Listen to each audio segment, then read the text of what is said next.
السلام عليكم ورحمة الله تعالى وبركاته. halkaad igala socotaan waa Naciima Triig channel. fadlan hadaad ku cusubtahay subscribe saar, like, share. asxaabta qaaliga aad baan idin salaamay. habeen wanaagsan meel walba aad joogtaa dhamaantiin. caawa barnaamijkeena wuxuu ku saabsan yahay qiso yar oo cajiib ah oo inaan Soomaaliyeed haysata oo walaasheena waa inaan asxaabtayda ayay soo dirtay qisadan. waxaad walaalo anigoo yar ayay hooyada iyo aabahay kala tageen. ka bacdi hooyada way soo qaadatay. hooyada markay soo qaadatay hooyada nin kale caruur u dhashay bay tiri. marka waxa dhacday in caruurtii walaalahay ahaa waan markaan yaryarayn wax yaryar baan ahay. laakiin markaan weynaanay waxa jirta walaalahay inay necab yihiin. waxayna igu necab yihiin qoladayda aan ahay ba markasta la igu durayaa bay tiri. leeyahay qolaas tahay naagta xumeyda qoladan ahayn kan ka ahayd keerta ahayd maxayga ahayd. marka waxay tiri marka hore waxaan sahaa waxaad maadaama anigu ugu weynaa waxaan sahaa hooyadayna waxa uma fiirsata bay tiri. maadaama anigu ugu weynaa marka hore waxaan saabay ciyaal weeyaan lama joogo bay tiri anigu imika laakiin markaan la joogay saasay ahayd sababtaasaan markii aan yara caqliyeystay uga tagay bay tiri. markii dhammaan haddana ku soo noqday ama siba soo eeg isna waa sidii haddana maamaba is qaban karno walama joogi kara bay tiri. waa iskaga yimid. markii dambe waxaa dhacday mar walba inay qabiilkaygii aniga oo walaashoodaba inaanay arkayn bay tiri. qabiilkaygu bay arkayaan bal maxaa qabiilka ka galay qof hooyada dhashay ma qabiil buu kaaya maamay qabiilka ma aha. marka dad waxaa jira subxaanallah qabiil maxaa qabiil adiga ku soo arkay adiga ma xitaa dad qabiil tahay adiga qabiilka ma ku qoseeya adiga shakhsi baa tahay soo maaha shakhsi baa tahay marka qabiil weliga ayaa lahaa qabiil haddaad ahayd qof qabiil ku boodaya waxa weeyaan qof tamaala yacni oo qabiil mooyaan caqli galaba aan lahayn weeyaan. marka waxay tiri imika walaalahay way weynaadeen badankoodu waa wada qaangaar sidii baan ii nacibin bay tiri. gurigeygana ma tii karayo leana waan islaynaa bay tiri. oo tada waa la ximinayaayo maadaama anigu bahgooni ahay waa layla wada dagaalamayaa bay leedahay. naagtii qabiilka kan ahayd keer ahayd maxayga ahayd ayaa leeyahay shisheeye weeyaan baa leeyahay bay tiri maadaama aan isku qabiil ahay. runtii dakhasa ma hayna isku qabiil noqotaan laakiin qofkani waa walaasha hooyada gacalisa ku dhashay. qofku intuu doono cadaan ilaahu cadaan mu ahaado hooyada waa ku dhashay. hooyada hadii ku dhashay walaalna waa kay hooyada dhashay. markay walaashiisa u gashaan wallahi waa wax xun dad xunna waa tiin baan ku leeyahay anigu walaasha saynaad u gashi wax laga xumaado. marka waxay tii walaalo haddaan waxti isku magaalo ma joogno laakiin haddaan bay tir israahdo bal magaaladii xitaa hata hooyaday deganayd wallahi waxay tiri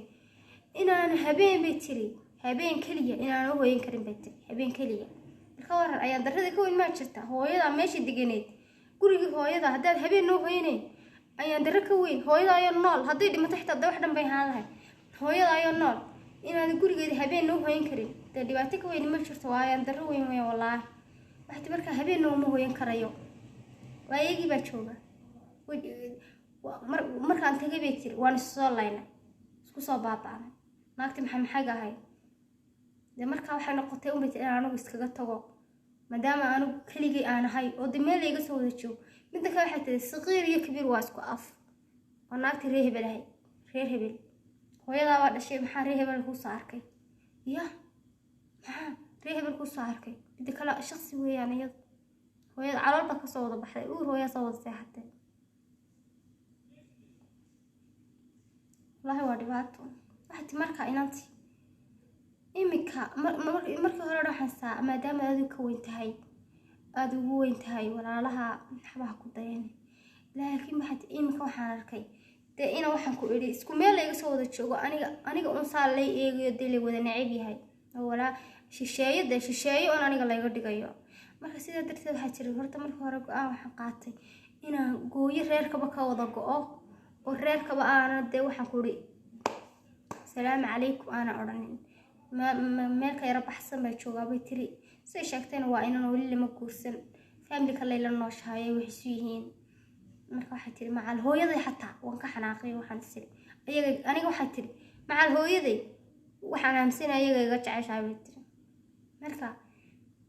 hore macal waxaan damcay macal hooyaday inaan gooyo aan macal hooyaday la hadlin laakiin hooyaday waxay tiri way koriso intaas ay laakaysiisay waana hooyo bay tiri hooyo wax ka weyni ma jiro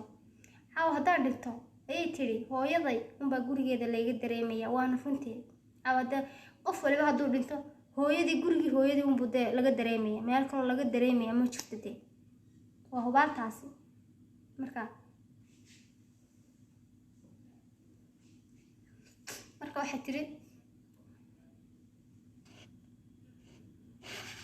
marka waxay tiri gurigii hooyaday unbaa layga dareemaya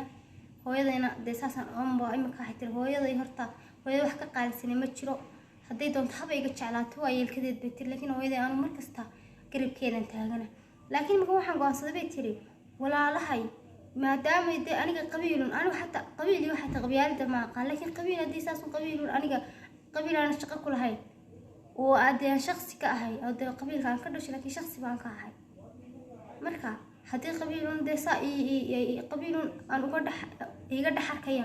qabiilkaygiina iga dhex arkaya waxay tiri ma rabo inaan walaal ka dhigto ma rabo inaan soo dhawaysto waxay tiri aad baan walaal jeclaa laakiin wallaahi walaal kama dhiganayo bay tiri waayo dad xun weeyaan bay tiri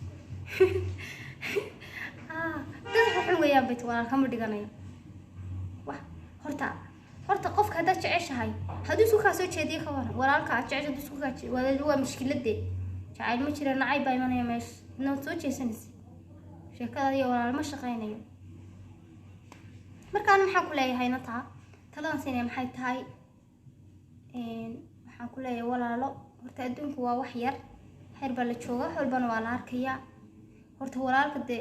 hooyadu dhashun baa walaalka ugu qaalisan laakiin walaalka haddii walaaladii xumaadeen iskuwada dabeecadna ay noqdeen iskuwada midna ay noqdeen maxaad samaydeen inaad u dulqaadatid ilaahay dartii walaalaha weeyaana iska xidhiidhisid hooyadaana sidoo kale hooyadaa way ku dhashay xaq kugu leh haba kaa jeclaata haday doonto laakiin hooyo wax ka qaalisan maba jiraanba adduunka because of haddaad iminka dhimatid caawa guriga hooyadan ba lagaa dareemaya meel kale oo lagaa dareemaya ma jirto qofka haddaad caawa dhimatid kaa naxaya waa hooyadaa un cid kaloo kaa naxaysaa ma jirto marka hooyadaa markasta waa inaad hooyadaa ogaataa walaalahana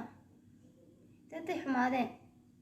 ayaga u taallaa laakiin adigu waa inaad xidhiidhisaa walaalaha anuu fariintaasaan ku farayaa asxaabta feedbackina waan sugaynaa